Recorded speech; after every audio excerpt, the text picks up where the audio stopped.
danadinhos e danadinhas. Bem-vindos ao meu canal, ao nosso canal. Nosso encontro marcado de segunda-feira. Vocês estão ouvindo esses barulhinhos de máquina? Está tendo uma construção aqui perto, mas faz parte, né, gente? E aí, meus amores, como é que vocês estão? Tá tudo bem com vocês? Hoje eu tô numa locação diferente. Eu tô na casa da Dinda, da minha filha. Então eu falei, não, mas eu preciso gravar a vinheta do Nicola, que é um amigo muito especial para mim, um cara muito querido, que eu amo de paixão. Temos muitas histórias juntos, assim, nossa amizade vem de muito tempo. Tem 17 anos que a gente se conhece, eu conheci ele desde que ele chegou no Brasil. Então, assim, ele é um grande amigo, querido, um cara super talentoso. E na época que eu estava grávida, eu reencontrei o Nicola. Ele até vai contar isso para vocês aí no vídeo. A gente se reencontrou depois de muito tempo e ele ficou muito feliz de saber que eu estava grávida, né? Então, é uma pessoa que me ajudou muito durante essa gravidez, tá? E que coisas que a gente, que tipo de coisa que a gente não conta, né, gente? Então, meus amores, eu quero muito que vocês recebam com todo carinho e amor Nicola City.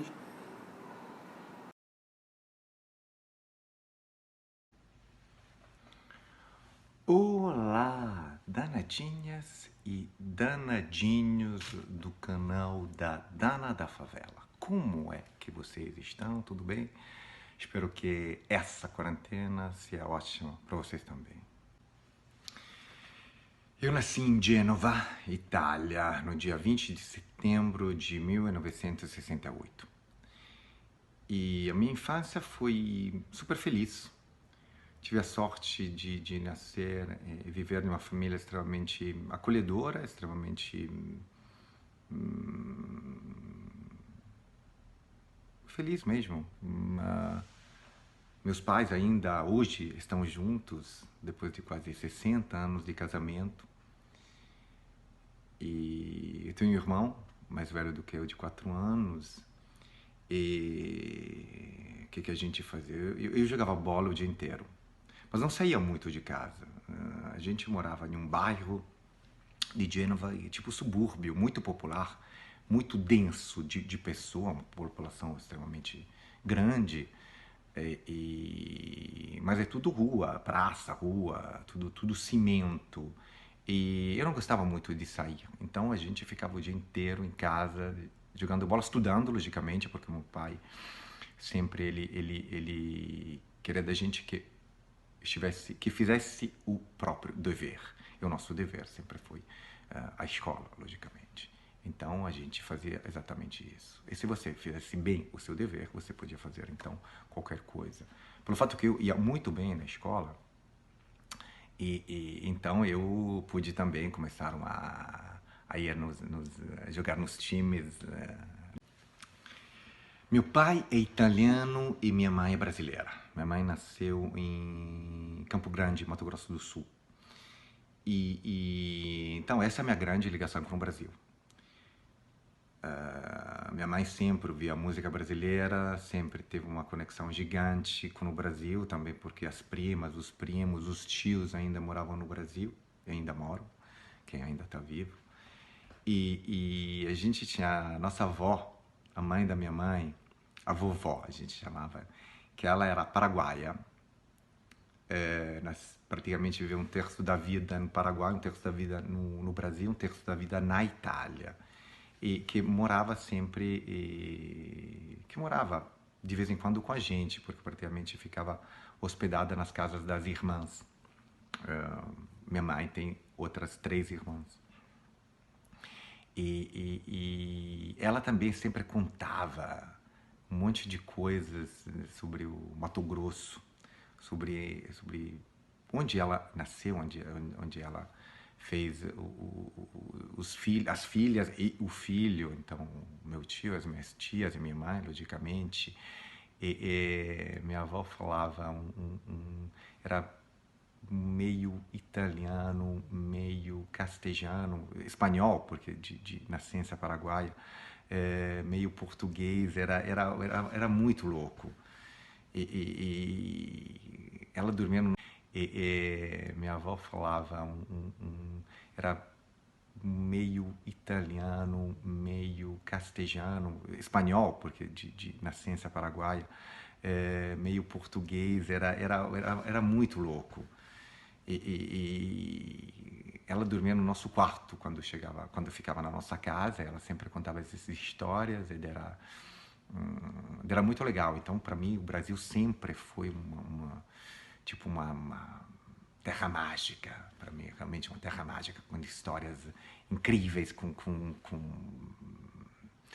esse mistério, esse exotismo, esse até erotismo, apesar de repente eu nem me dava conta sobre isso, mas essa coisa do sol, do clima, essa música maravilhosa que é a música brasileira. O Brasil sempre foi muito importante na minha vida. Apesar que minha mãe não falava em português comigo, porque pelo fato de ter um irmão mais velho, de 4 anos, ela falava sempre em português com meu irmão, mas a escola, que naquela época era uma escola extremamente rígida e burra e idiota, mandou minha mãe não falar em português com ele porque ele tinha problemas com italiano. Lógico que as regras pedagógicas eram bem diferentes do que hoje. Então minha mãe não falava em português comigo. Aliás, eu até me incomodava quando falava em português comigo, mas não tem jeito, o Brasil sempre ficou dentro de mim desde a infância. Eu resolvi morar aqui no Brasil pelo trabalho. Eu entendi, enquanto estava gravando Mulheres Apaixonadas, onde eu estava vivendo o Padre Pedro, que aqui tinha a possibilidade de mostrar o meu trabalho de verdade, o meu trabalho de ator. Então, ter uma carreira ainda mais... uma carreira melhor e maior. Melhor e maior aqui no Brasil. Rio de Janeiro, por quê? Rio de Janeiro, para nós italianos, primeiro é um paraíso terrestre. E porque também, quando vinha aqui de férias, sempre vinha ao Rio de Janeiro. Então, Rio de Janeiro realmente não podia ser um outro lugar. E também porque aqui, pelo meu trabalho, é muito melhor ficar aqui no Rio de Janeiro. Desde a minha infância, quando me perguntavam o que eu queria ser quando me tornar adulto, eu sempre falava que ia ser jogador de futebol e ator. Então, essa minha paixão para ser ator sempre tive dentro de mim. Com 15 anos, 16 anos mais ou menos, um querido amigo meu, Paulo Amelli, que depois se tornou um grande diretor de comerciais, principalmente de publicidade, começou a me chamar para fazer curtas-metragens com ele. Então eu filmei vários curtas com ele, também curtas que depois rodaram o mundo. Eu me profissionalizei como ator em 95 e antes trabalhei como dentista, já que me formei como dentista em 93. E depois também com futebol eu ganhava dinheiro, porque eu jogava na 3ª divisão de futsal e 6ª divisão de futebol de campo, então eu ganhava um dinheirinho, era ajuda de custa, fazia parte também da seleção da minha região. E também trabalhei por um período como ilustrador de um jornal que se chamava Il Lavoro, um jornal de Gênova. Eu falo português, o italiano, aliás, antes o italiano, o português, o espanhol e inglês. E também arranho muito pouco o francês. Eu gostaria muito de aprender o alemão, que eu acho que realmente uma língua me gostaria muito de falar, é a base da filosofia moderna. Então, é uma língua... Eu sei ler o grego antigo e o latim, porque fiz liceu clássico, então eu sei. Essas são as minhas línguas. Atuar em uma outra língua é bem difícil, porque usualmente o seu pensamento antes chega em italiano, na sua língua mãe, e depois você traduz. Principalmente no comecinho, quando eu cheguei, porque na época eu não falava muito português, eu nunca tinha estudado, nunca tinha lido muito pouco também em português, então era bem complicado. É lógico que depois é uma coisa que você se acostuma, mas principalmente a coisa mais importante é você colocar na sua cabeça que tem que estudar muito mais do que os outros. Mas eu adoro estudar, então para mim não foi tão complicado isso. Fica um pouco mais complicado improvisar, isso sim, porque improvisar você tem sempre o risco de sair do personagem, ser mais o Nicola Siri que está improvisando, enquanto você se esquece o personagem. Então é muito importante, geralmente, fazer tudo bem direitinho. Mas depois, como eu falei, você se acostuma, pode tranquilamente, eu posso tranquilamente atuar em todas as línguas que já mencionei, tranquilamente. Para responder essa pergunta, por favor, entrem no site da Artes Cênicas, agência do Antônio Amâncio, coloquem Nicola Siri, lá tem o currículo, porque eu também não sei mesmo. Agora, posso dizer que aqui no Brasil comecei com Mulheres Apaixonadas, mas na verdade 2 anos antes eu tinha feito o primeiro longa-metragem de Zé Eduardo Belmonte, que se chamava Subterrâneos. Depois Os Ricos Também Choram, Belíssima, Vidas Opostas, Amor e Intrigas, Poder Paralelo, Máscaras, Jesus, série como Sem Volta, Alice na HBO, Colônia, que vai estrear daqui a pouco no Canal Brasil, longa Meu País, de André Ristum, A Voz do Silêncio. E agora vou voltar a filmar. Eu estava filmando um longa que se chama Bestalhados 2, de Marcos Jorge.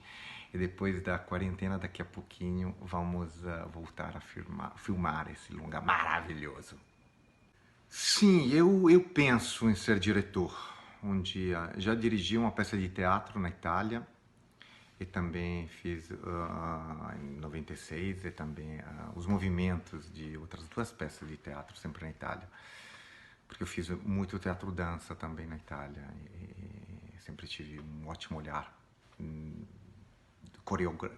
coreografando as peças.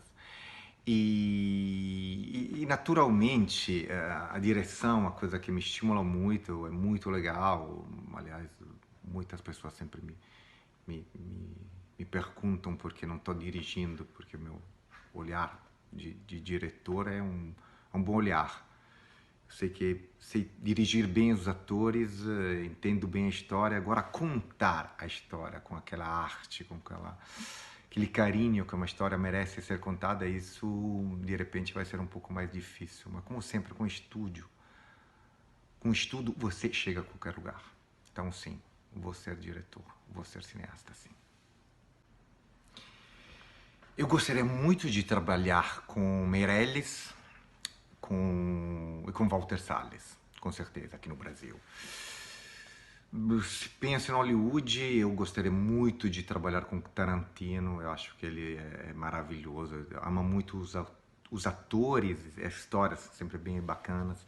Os irmãos Coen também, amo demais. Na Itália, gostaria muito de trabalhar com Nanni Moretti.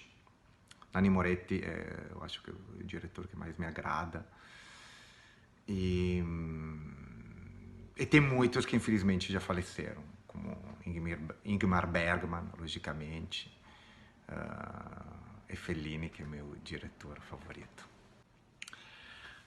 Eu lembro perfeitamente que te conheci em uma festa de 2 gêmeos na Barra, 2 empreendedores gêmeos. Agora não lembro como conheci esses caras, mas eu lembro que a gente estava assistindo o show de Frejá, porque esses caras tinham contratado o Frejá. Eu estava sentado, era meio finalzinho do show de Frejá. Música, não sei se tinha acabado, etc. Eu estava sentado e você estava do meu lado. E eu vi que você tinha a tatuagem, o olho de Ra, como o meu. Disse, caraca, sabe que eu tenho um olho de Ra? E você me falou, eu fiz essa tatuagem porque vi no seu braço. E era 2003, eu estava fazendo o Padre Pedro. E a gente se conheceu assim. É, não é uma coisa nem engraçada, nem um perrengue, etc. Mas eu acho que é uma coisa bonitinha. Eu lembro que quando você já tinha uma barriga gigante, a gente se encontrou por acaso em Ipanema, na Visconde de Pirajá. E eu disse, cara, eu quero fazer um presente para a sua filha. Você já sabia que ia ser filha, e você, eu acho que já sabia que ia se chamar Morena Clara. Eu acho que você não lembra mal, você já tinha escolhido o nome. De repente aconteceu logo depois que nasceu, mas acho que foi antes, quando você estava com o barrigão. Então entramos em uma loja, eu fiz um belo presente para eu queria ser esse tio querido, entendeu? De repente nunca encontro, infelizmente, a Morena Clara, mas para mim, como você, a Morena Clara mora no meu coração. Espero que ela sempre se lembre de mim como um tio bem querido. Galera, foi demais, adorei, muito obrigado. Dana, você sabe que mora no meu coração, como sua filha, como todo mundo que você gosta. E adorei esse papo, adorei as perguntas, foram ótimas. E todo mundo tem que assistir o canal Dana da Favela. Então eu vou dar um grande beijo para todos vocês. Vamos continuar em quarentena. E também, tchau, tchau. Até.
E se você gostou, dá o seu like, dá o seu like, senta o dedo aí, fortaleça esse canal merece, tá cada dia mais relevante, com matérias maravilhosas para vocês, tá bom? Comenta, porque o boca a boca é que vai levar o canal a crescer mais ainda, tá? A curtida de vocês, o comentário, o compartilhamento, então compartilhe. E se você ainda não é inscrito no canal, se inscreve no canal, vai.